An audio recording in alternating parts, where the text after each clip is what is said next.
Mike Attic. When I hear that reading, I hear something real important. What I hear about is bring what you sing. It talks about I must walk doing this stuff. And there's a difference between just talking it in here. I think that it's important to say out loud that, I need to try to bring out there what I sing in here. There's 23 other hours of the day. I need to do the best I can to try to live up to the things that some of us, many of us, all of us so eloquently espouse in here. Living it's a little harder than speaking it.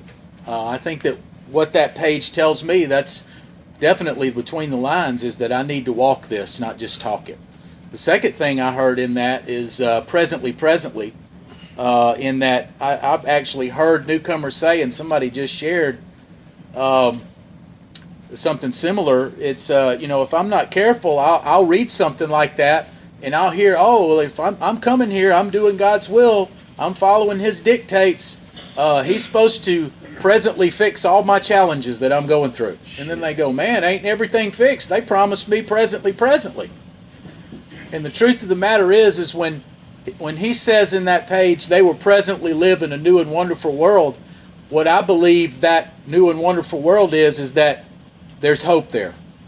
Like if I persevere and continue to do the things that I know I'm supposed to do, that eventually whatever these challenges are will work out. Not that if I snap my fingers and pray hard enough, it'll just be removed instantly, presently.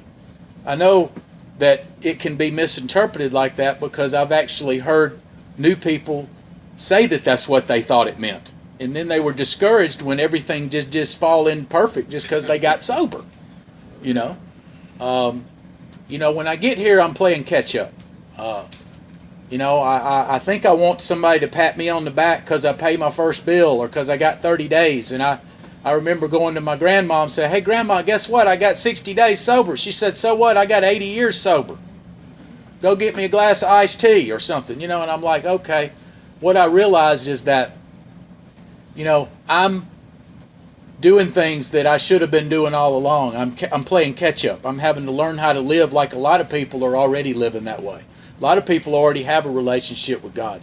They didn't spend a large portion of their life and most of their using career like I did, cussing God or thinking that I'm already going to hell because somebody imposed an ideal of God that comes from my childhood.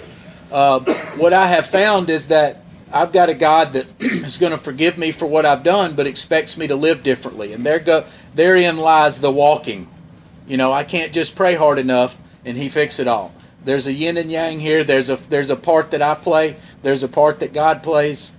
I'm supposed to do the footwork. Faith without works is dead.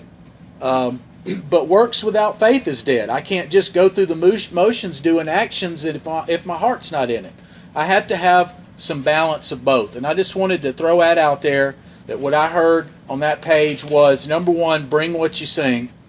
And number two, that presently doesn't mean instantly. Sometimes I have to persevere and go through challenges, and then I'll find, as our book talks about on 117, a better way of life will emerge when these challenges are overcome. And most importantly, I need to share that with newcomers, because in the third step prayer, it talks about victory over these things bears witness to those that I would help. That means I need to come in here and say I got through a challenge and I got through it without using, and a newcomer needs to hear that, because they haven't gone through anything, and they need to hear that we can go through whatever challenge in recovery and get through it without using, and we come out on the other side better for it. So I'll pass. Thanks, Mike.